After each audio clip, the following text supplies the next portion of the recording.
Interaction, bonjour. Interaction, si vous êtes là, vous connaissez peut-être, et même sans doute, Interaction, c'est un fonds d'investissement, PEA, qui est géré notamment par Agnès Delors. Bonjour Agnès. Bonjour Hubert.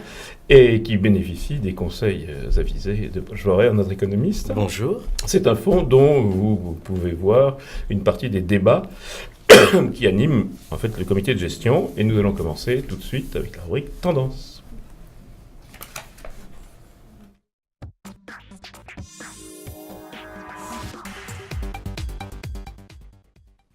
Alors, tendance. J'ai appelé cette émission Stabilité, est-ce que ça va durer? Alors, ça peut paraître curieux, Paul, parce qu'il est rare qu'on ne fasse pas 1% d'écart entre le plus haut et le plus bas de la séance, et en tout cas entre une séance d'une séance à l'autre. Mais on a l'impression qu'un peu tout se met dans une fourchette, dans un trading range, comme ils disent. En tout cas, les indices boursiers. Est-ce que ça va durer, ça? Pourquoi, déjà?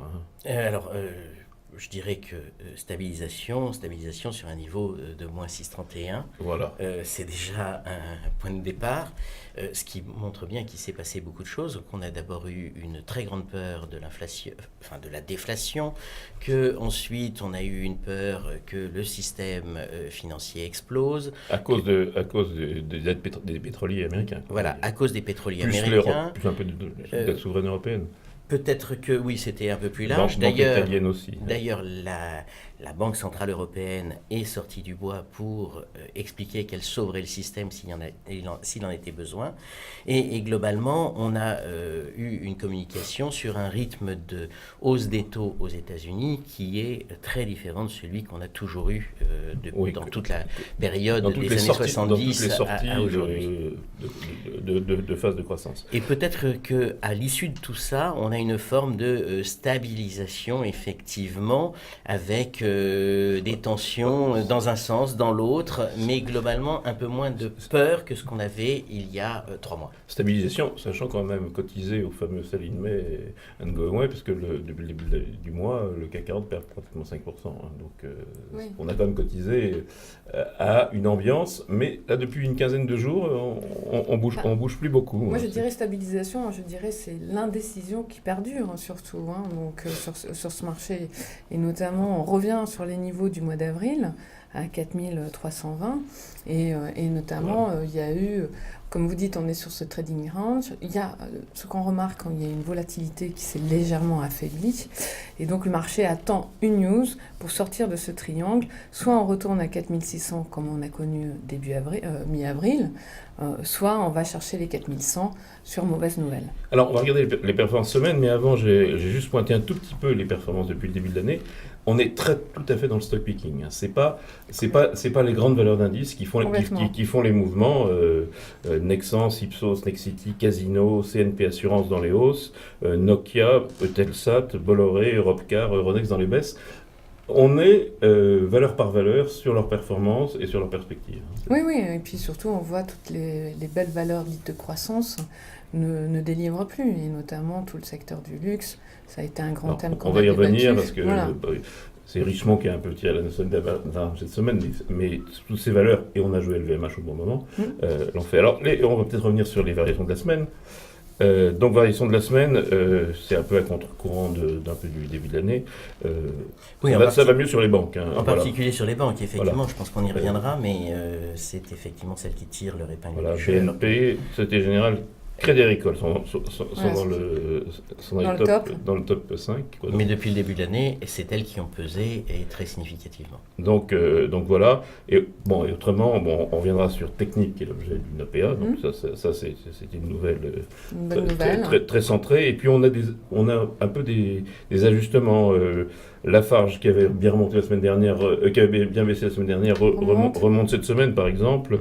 On a des ajustements. Et puis on retrouve quand même les deux grandes valeurs d'indice qui, comme elles baissent, évidemment, comme elles baissent, elles sont en bas, c'est ce qui est en bas de notre graphique. Oui, c'est à chaque fois des réajustements. C'est plus du réajustement qu'autre chose. Alors, les facteurs de la stabilisation, c'était la Réserve fédérale et la BCE qui en fait, se sont plus accordés qu'on ne l'imaginait, et puis ce rebond du pétrole qui, encore cette semaine, malgré des stocks américains totalement ininterprétables, bien entendu, comme d'habitude, ça se confirme plutôt pas loin des 50 que pas loin des 45 $ le baril. Mais finalement, c'est un peu toujours ce qu'on a dit depuis le début de l'année, c'est que passer en dessous de 40 ne nous paraissait pas raisonnable et durable. On est revenu au-dessus.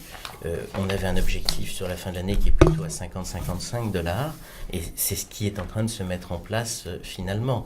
Donc peut-être que ça va un peu vite aujourd'hui dans la rapidité du rebond, mais il y a des facteurs... Voilà, il y a des facteurs... on trouve toujours une raison. Dans ce genre de mouvement, on dit qu'un pays producteur ne produit plus ou n'exporte plus ponctuellement, etc. Oui. Moi, ce qui me paraît le plus important, c'est que finalement, on a eu un changement de situation concernant la devise. Voilà. Alors là, justement, vous apportez un graphe euro... voilà. Euro-dollar, donc... Finalement, depuis la chute de Lehman, on a quand même un grand mouvement qui est celui de la faiblesse de l'euro par rapport au dollar et le renforcement du dollar. Et c'était même d'ailleurs un des éléments qui correspondait pour nous à un changement de logique sur le pétrole, puisqu'on disait qu'à long terme, le pétrole baisserait, étant donné que l'Amérique se trouvait en situation exportatrice. Et puis on a un effet, de toute façon, de balancier dollar-pétrole qui joue toujours. Mais je crois que la donnée la plus importante, c'est que finalement, on est passé d'un pays importateur de pétrole, qui était les États-Unis, à un pays exportateur de pétrole. Ce qui l'amène à changer un certain nombre de ses réflexes et ce qui conduit à accepter le fait de ne plus être la seule monnaie du monde, finalement. Donc, le graphe suivant s'appelle une inflexion qui se confirme. Oui. Vous y croyez. On est un peu déçus, puisque à la fin de l'année dernière, on pensait tous que le dollar allait franchir une étape de hausse, aidé par les hausses des taux de la Réserve fédérale, aidé par une économie qui allait sensiblement mieux aux États-Unis qu'en Europe. Et puis finalement, aujourd'hui, c'est moins pire, si j'ose dire, que ce que c'était il y a 3 semaines, mais on perd 3% depuis le début de l'année euro-dollar. Tout à fait. En fait, on a eu une phase d'appréciation de l'euro contre le dollar, et il semblerait que depuis un mois, finalement, ce soit calmé et peut-être qu'on reprend le cycle normal. Et alors, est-ce qu'on est dans une stabilisation ou est-ce qu'on est dans une poursuite du mouvement? Je pense que pour l'instant, on peut dire stabilisation, effectivement, et on peut peut-être escompter une faiblesse de l'euro dans la deuxième partie de l'année, parce que finalement, la séquence de la Banque Centrale Européenne, depuis quelques années, c'est au premier semestre, je m'occupe de rassurer sur la stabilité du système bancaire, et dans la deuxième partie de l'année, je m'occupe de faire en sorte que le dollar monte un petit peu par rapport à l'euro, en tout cas que l'euro ne monte pas, et que donc les parts de marché de l'Europe... Et puis d'importer de l'inflation. Bien entendu, ce qui reste un de ses objectifs. Et alors, question à 3 sous, mais peut-être plus que 3 sous, la Réserve fédérale donc, se réunit le 14 et le 15 juin, elle se réunira ensuite régulièrement jusqu'à la fin de l'année. Une hausse des taux directeurs, évidemment, ça augmenterait cette tendance. Alors, je pense qu'elle est déjà dans les cours, finalement, elle est en train de se mettre en place, et c'est peut-être ce que traduit cette inflexion qu'on a posée. La Fed va normalement remonter ses taux, sauf à ce que le Brexit génère des turbulences extrêmes et qu'elle soit obligée de le repousser dans le temps, mais sauf accident majeur sur les marchés actions, on aura quelque chose qui sera... différent. Alors, il y a aussi un point qui est important, c'est que la dynamique du pétrole n'est plus du tout la même. Et par rapport à il y a un an, on va se retrouver avec des prix du pétrole qui seront plus élevés. Donc, on va avoir un peu d'inflation. Donc, exactement. Alors qu'on se rattrapait en disant hors pétrole, l'inflation est comme ceci, maintenant on va prendre l'inflation réelle et globale. Voilà, et en plus de ça, on va se retrouver dans une situation où la Banque centrale américaine est exactement dans l'épure qu'elle s'est fixée. Ce qui est finalement très rare. Bon, alors juste on a déjà parlé, le graphe suivant, sur la corrélation dollar-pétrole, très rapidement, puisque vous l'avez en fait commenté avant qu'on le voit. Oui, quelque part, je pense que cette corrélation va se modifier, et elle va se modifier d'autant plus que finalement, on va avoir un peu plus d'inflation. Ça, c'est le premier point. Et puis le deuxième point, c'est que moi j'insiste sur ce point-là depuis plusieurs interventions, c'est que l'Arabie Saoudite a changé de modèle. Et la rumeur qu'on a eue sur le fait qu'elle était en cessation de paiement est très intéressante de ce point de vue-là. C'est de la politique intérieure, ça. Tout à fait. Ça c'est pour réduire la rente. Bien, tout à fait. Nous allons passer ensuite au tableau de bord.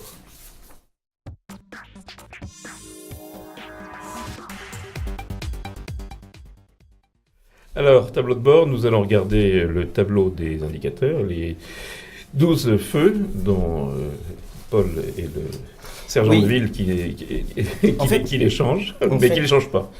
Il ne change pas cette semaine, ce qui correspond peut-être à cette idée de stabilisation. Oui, cette impression de stabilisation. Cette impression de stabilisation, avec toujours la problématique du financement, du stress de liquidité et du stress de financement qui sont toujours un peu là et qui empêchent d'être très positifs. Alors, j'ai voulu justement pointer un indicateur qui est celui de l'aversion au risque. Alors, l'aversion au risque qui est dans le vert. Dans le vert. Alors, être dans le vert pour l'indicateur d'aversion au risque, ça veut dire qu'en fait, le marché, et on va le voir dans le graphe qui suit... Le marché trie. Le marché trie. C'est ce qu'on disait tout à l'heure en disant, les dossiers, on regarde plus les dossiers que les indices. Mais c'est plutôt une bonne nouvelle pour nous, oui. En théorie. Oui, surtout, en fait, on est dans une situation où... il y a déjà beaucoup d'aversion au risque dans le marché. Donc en fait, les mauvaises nouvelles portent moins que les bonnes nouvelles dans ce cas-là. En d'autres termes, il y a énormément de cash. Là, il y a une enquête de Morgan Stanley ou Goldman Sachs, je ne sais plus, qui montre une situation de trésorerie absolument colossale dans les fonds mondiaux.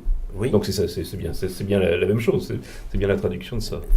Enfin, pas uniquement, c'est aussi surtout l'idée que aujourd'hui, finalement, quand on a déjà beaucoup vendu, oui. Et donc en fait, s'il y a une bonne nouvelle, le marché réagit très fort. Et d'ailleurs, c'est pas surprenant de voir que ce matin, il a réagi assez fort après une série de petites baisses.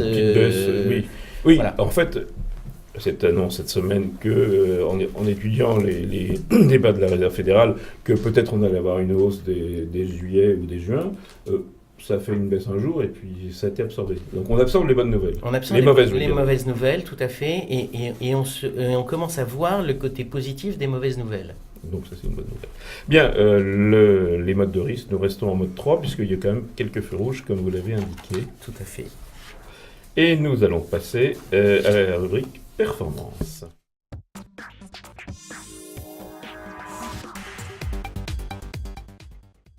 Alors les graphes que nous allons voir, elles sont arrêtées hier soir, donc évidemment nous sommes en légère baisse, aujourd'hui on serait en légère hausse. Donc à vous Agnès. Donc du coup sur la semaine on a fait mieux que le... On continue à rattraper notre retard. Exactement, on continue cette semaine, donc on a perdu 0,32 contre moins 0,76 par rapport à notre indice de référence, donc du coup on a réduit notre écart, comme vous le dites, depuis le début de l'année. On ne perd plus que 7,62 contre 6,31. C'est pas spécialement joyeux, mais c'est oui. Déjà mieux. Et ça correspond à ce qu'on disait, puisqu'on a un portefeuille avec des choix.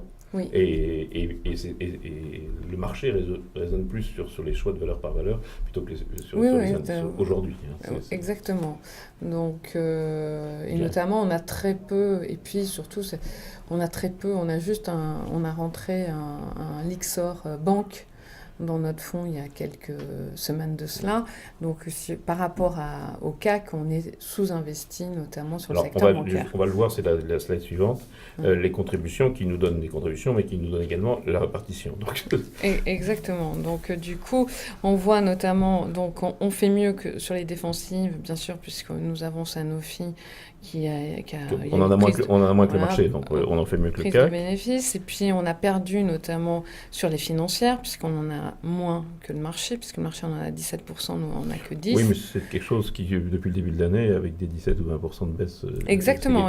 Et puis nous, nos financières, c'est surtout nos sociétés immobilières qui sont représentées avec l'assurance. Donc voilà, et donc il ne s'est rien passé sur les TMT cette semaine par rapport à la semaine dernière, et je dirais et nous gagnons surtout sur la consommation cyclique, puisque pour l'instant, c'est un secteur qui est bien en retard. Et on gagne aussi sur les cycliques. Donc, voilà. Ça nous donne, en étant un peu sous-investi dans le portefeuille, en raison notamment des dividendes qui sont tombés, ça nous donne quand même un potentiel, ce que vous appelez un potentiel de 13%, donc, oui. Qui se compare avec 17% pour le CAC, mais le CAC a un potentiel élevé, notamment à cause de Sanofi Total. Oui, parce qu'il y a eu des révisions, parce que sur Total, il y a des révisions qui ont été remontées sur ce secteur-là, et puis notamment, on n'a pas du tout d'automobile, mis à part un équipementier Michelin, et sur les analystes, on toujours toujours des upsides assez élevés. Ah, ça va très vite, oui. Voilà, sur Renault, sur Valeo. Ce sont des affaires de point mort. Si ça marche, ça monte beaucoup. Exactement. Et puis, on achètent ça, si j'ose dire. Depuis le mois dernier, il y a eu des révisions à la hausse, notamment sur les financières, sur les bancaires françaises. Oui. Alors justement, les bancaires, c'est le graphe que vous nous avez amené. Voilà, donc, un rebond à anticiper, point d'interrogation. Voilà, c'est la question qu'on se pose. Donc, là, vous avez pris du recul, 2012. Oui. 2012, on n'a pas voulu être trop méchant parce que depuis 2009, les bancaires sont en retard de 60% par rapport à notre indice de référence.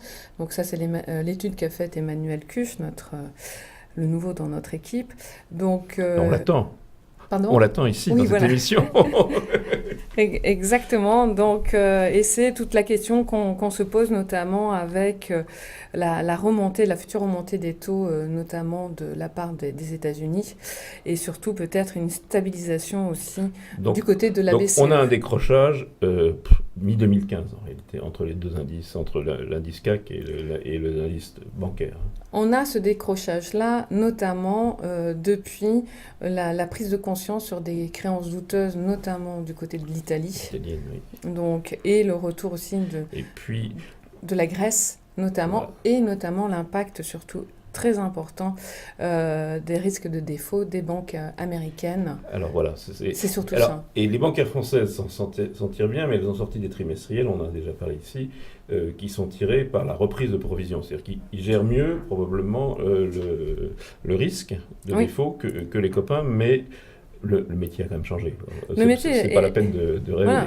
Donc c'est vrai que l'environnement des taux bas ou négatifs a un impact vraiment défavorable sur les marges des banques. On a longuement débattu sur ce sujet-là. Et c'est vrai que par ailleurs, les taux bas ne peuvent booster... c'est-à-dire ces taux bas vont surtout booster la demande des crédits des entreprises. Ce qu'on voit actuellement, mais ça ne marche pas encore, ce qu'on voit actuellement aussi, c'est que il y a une relance du crédit au sein des banques, mais c'est des renégociations de crédit. Pour l'instant, on n'a pas encore l'effet des primo-ascendants. Les très grandes entreprises, celles que vous étudiez, elles ont beaucoup de cash. Oui. Elles n'ont pas de problème de financement, ni même de trésorerie. Donc c'est tout le tissu en dessous. Et le tissu en dessous, aujourd'hui, il n'y a pas assez de croissance. Si on fait 1,5% de croissance moyenne dans la zone euro, il n'y a pas un surinvestissement à venir. Alors la question qu'on pourrait, avec cette réflexion-là, qu'on pourrait s'amener à acheter des banques qui sont complètement endettées, et on pense notamment aux banques espagnoles comme Banco Santander, on pourrait se poser la question avec des taux bas qui est en train de renégocier ses dettes. Donc pourrait, voilà. C'est-à-dire on achète une banque en raison de ses dettes. Alors juste les variations sur la semaine, les contributions sur la semaine, c'est la slide suivante. Voilà. Donc on est bien dans ce qu'on disait.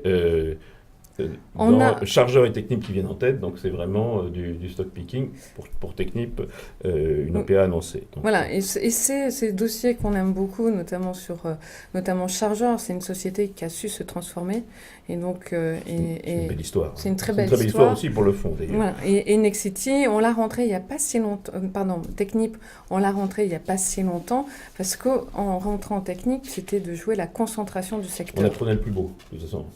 On l'avait dit à ce moment-là, il n'y en a qu'une de belle, et il n'y en a qu'une de belle en France. Qu'est-ce qu'on voit d'autre dans les performances ? On voit Nexity, notamment, surtout, Nexity, c'est le rebond du marché de la promotion résidentielle. Et puis, surtout, je pense qu'il y a une amélioration des marges sur l'activité de service. Et puis, elle a un profil risque assez limité. Et il y a Bolloré qui s'est ressaisi cette semaine, qui a été quand même lourdement attaqué la semaine dernière sur la publication notamment de son chiffre d'affaires. Comme souvent, on ne voit pas complètement la stratégie quand un cours nous annonce que finalement Havas et Vivendi pourraient aller jusqu'à la fusion. C'est le principe de Vincent Bolloré, c'est que la stratégie financière, la stratégie économique, on la comprend, par exemple sur Canal, mais la stratégie financière, elle laisse toujours des petites surprises. C'est vrai, et je pense que surtout les analystes n'ont pas vu l'impact, notamment aussi important par la baisse des prix des matières premières et du pétrole, notamment dans la situation des pays africains. Bon, on pourra reparler de tout ça dans notre rubrique gestion.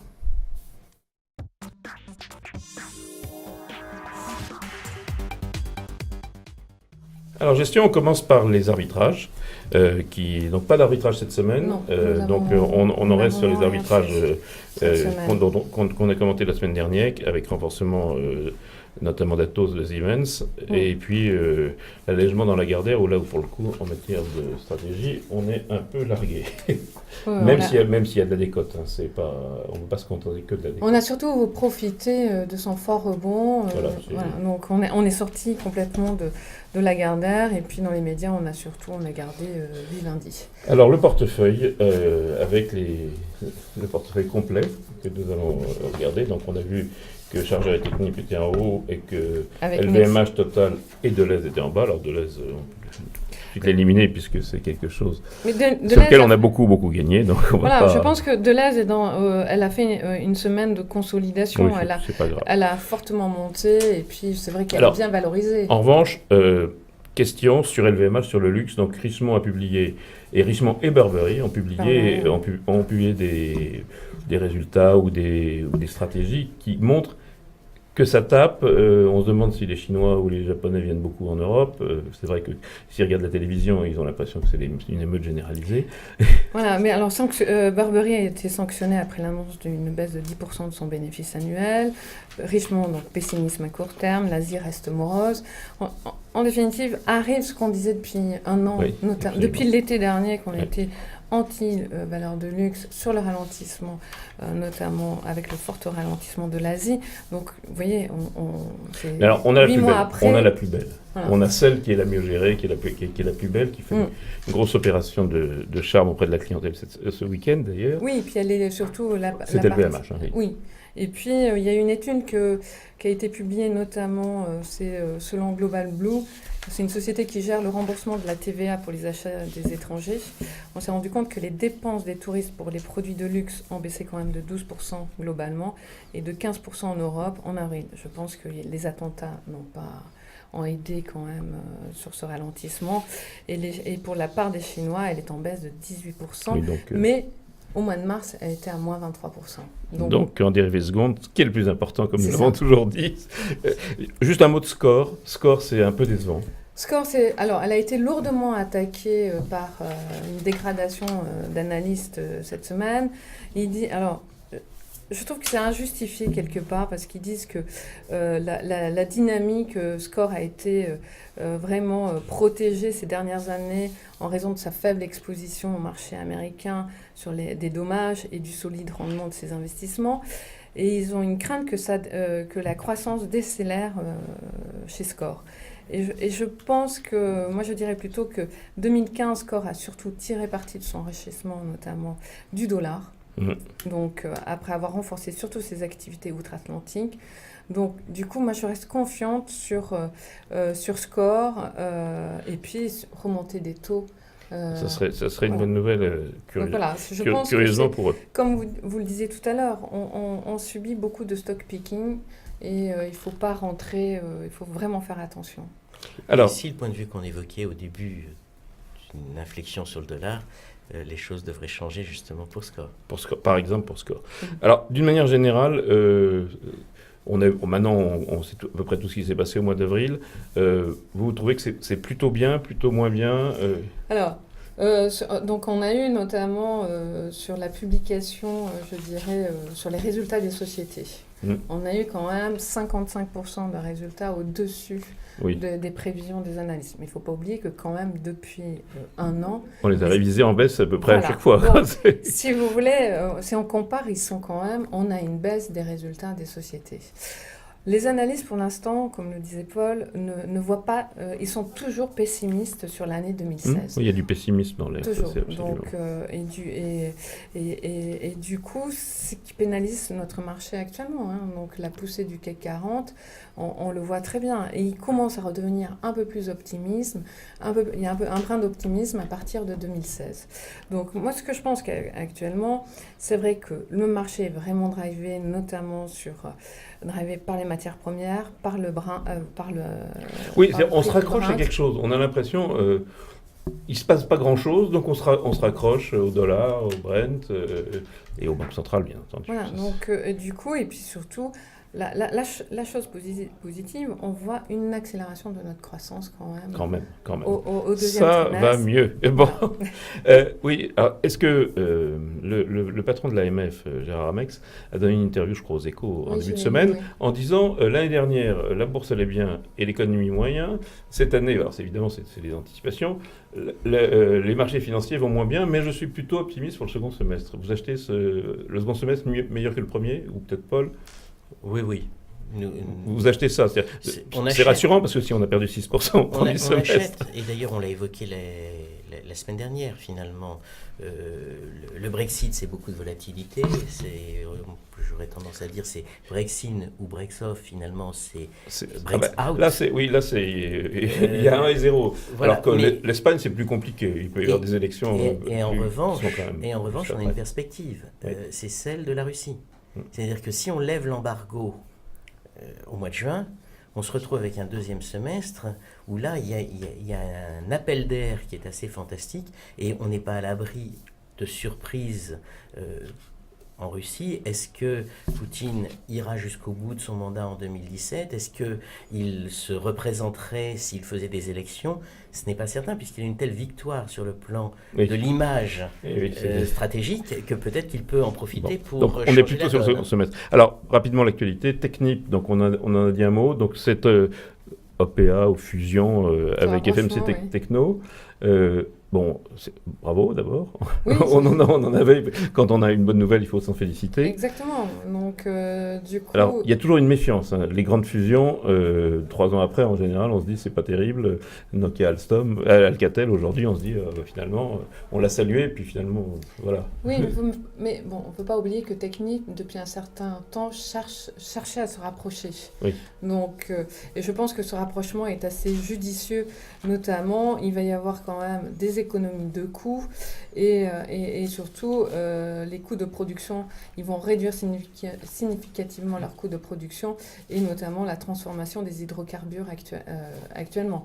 Donc c'est un rapprochement qui est judicieux, intelligent donc sur ce secteur-là. Alors toujours les OPA. Bayer annonce un truc absolument gigantesque. Éventuellement prendre le contrôle de Monsanto, 80 milliards d'un côté, 40 milliards de l'autre, c'est énorme. C'est énorme, c'est beaucoup trop cher. Oui.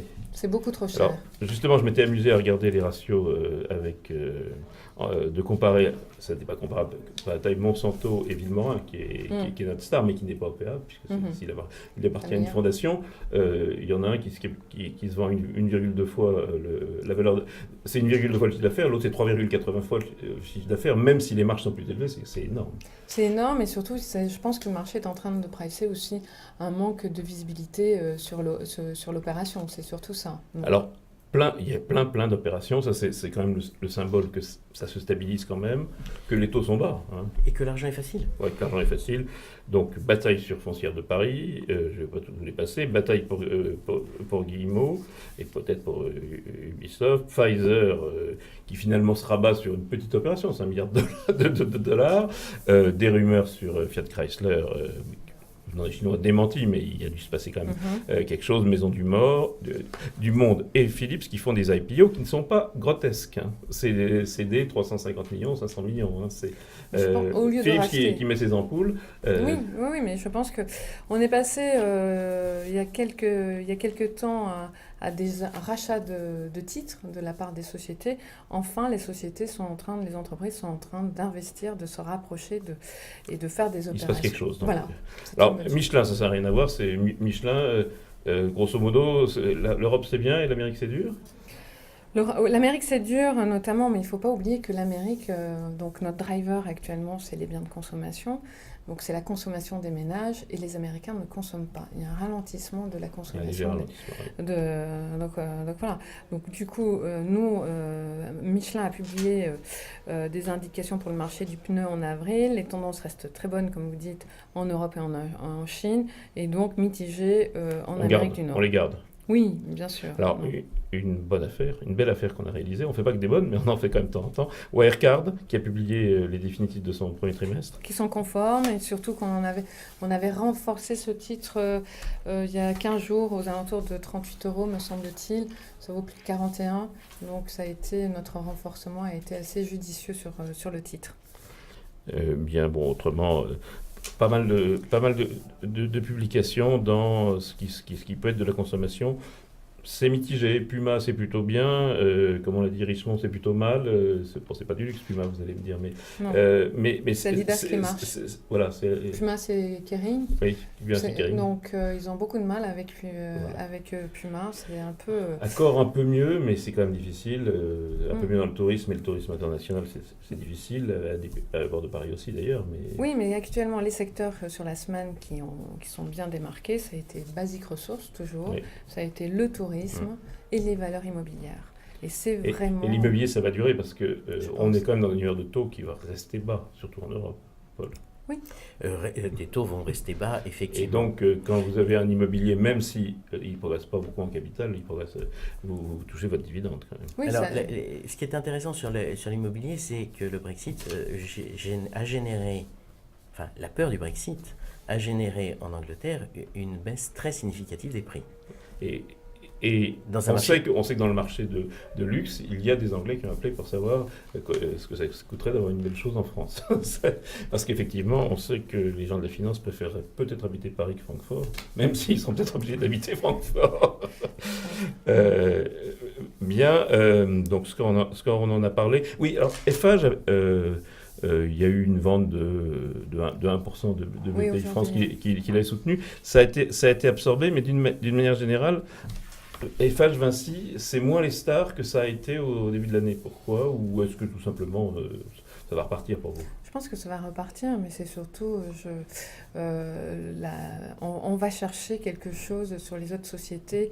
Je dirais Eiffage et Vinci, c'est une longue histoire tranquille quelque part. Voilà. Alors, un mot de SAP, puisqu'on en a. Hein. Oui. SAP, donc, c'est les logiciels de gestion.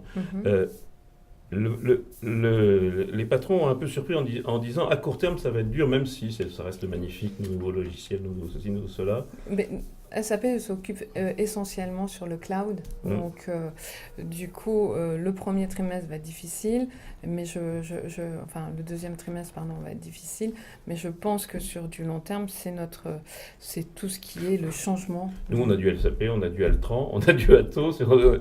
Donc, on est bien fourni. Voilà, elles ne font pas toutes les mêmes choses. La numérisation, on a souvent parlé, la numérisation de l'économie, c'est un des... On a vendu Capgemini pour renforcer...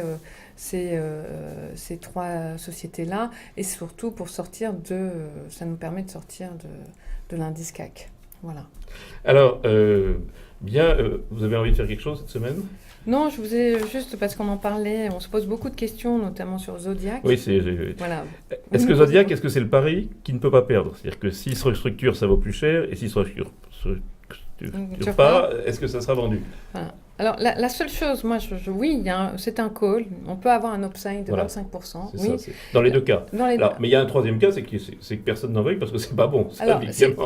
La seule chose qui me chagrine, je dirais, c'est que Zodiac, donc son PDG avait annoncé qu'il était prêt à se rapprocher d'une société. Et depuis, il y a un mois et demi. Il y a 3 familles à convaincre. C'est très, très, très compliqué. Hein. Et puis, ils n'en veulent pas le prix que ça coûte en bourse. Hein. Donc voilà, pour l'instant, il n'y a eu aucune offre de rachat. Donc voilà, on sait que Safran est le potentiel. Voilà. Donc, si c'est un Français, c'est Safran. Et si ce n'est pas un Français, c'est dramatique de voir partir un leader mondial. Et on a vu récemment, ça fait la deuxième, de la part de Safran, qui vient de déclencher, il est en train de se recentrer. Et on a vu, notamment, il va se recentrer surtout sur la défense et il se dégage de toute son activité sécurité. Et donc ça fait la deuxième société. Le pôle morpho. Voilà. Deuxième société qui sortent, qui vendent. Donc voilà. Et pour l'instant, donc son intérêt, c'est des liquidités pour chercher de nouvelles acquisitions. Pour l'instant, il ne s'est rien passé. Il n'y a pas eu. Donc, je me pose beaucoup de questions, donc l'opération serait sûrement susceptible d'intervenir, mais pour l'instant, rien se passe. Donc, on le regarde quand même parce que ça a bien Elle a bien monté. Ça a repris 17% sur Elle a cette bien monté. en un mois, ça a pris quelque chose comme 17%. Ça montait toutes les semaines. Cette semaine, ça a arrêté de monter, ce qui est déjà quelque chose qui peut nous conduire à le regarder. Dernier mot. Donc Technip, c'est magnifique. Est-ce qu'il faut garder? Est-ce qu'il faut observer? Ça devient un grand groupe, peut-être qu'il faudra dire le sortir si c'est absorbé par quelque chose de pas européen.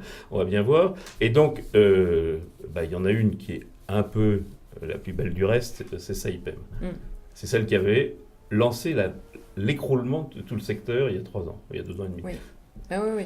Mais pour l'instant, je l'ai pas étudiée. On peut la mettre dans les radars. On peut la mettre dans les radars. Oui, c'est une idée, c'est bien entendu. C'est une idée. Je sais qu'avec Thomas, on la regarde depuis un certain temps. Pour l'instant, heureusement qu'on ne l'a pas rentrée. Donc, voilà, on a préféré rentrer du Total, où on a un gros poids sur Total dans le fond. Donc, puisqu'on en a plus de pratiquement 6% à 5,80. On a à peu près la moitié de la pondération. Exactement. Donc, bon. Donc, on peut regarder ça. Et puis, je crois qu'on n'en avait pas la semaine dernière, de regarder Ipsen, qui fait quand même généralement mieux que Sanofi, et où on voit mieux la stratégie.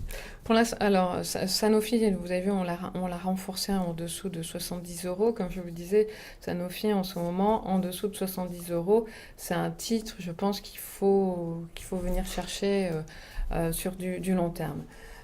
Sanofi, pour l'instant, sur son médicament phare, sur le diabète, pour l'instant, on s'est rendu compte que le générique, son concurrent, ne délivre pas ce qu'il délivrait. Oui, c'est ce qu'ils disent, mais les autres disent le contraire, donc c'est compliqué. Ce qui est sûr, c'est que c'est la fin de ce truc-là. Alors, mais je pense que changer une méthode d'un malade... Non, le malade, on ne va pas le changer de sitôt. Donc je pense qu'on a encore du temps à ce sujet-là. Mais c'est l'upside, c'est l'upside de Sanofi. Le fait qu'ils nous trouvent quelque chose dans le pipeline, comme ils disent, on ne voit pas grand-chose, c'est ça. Et contre les Anglais, contre les Suisses, c'est moyen. Oui, mais pour l'instant, je dis, Sanofi vient de perdre plus de 30%. Donc, est-ce qu'elle n'est pas bien valorisée à ce cours-là? On en reste là. Voilà. Nous allons en reparler dans les émissions suivantes. Rendez-vous la semaine prochaine, même heure, même endroit.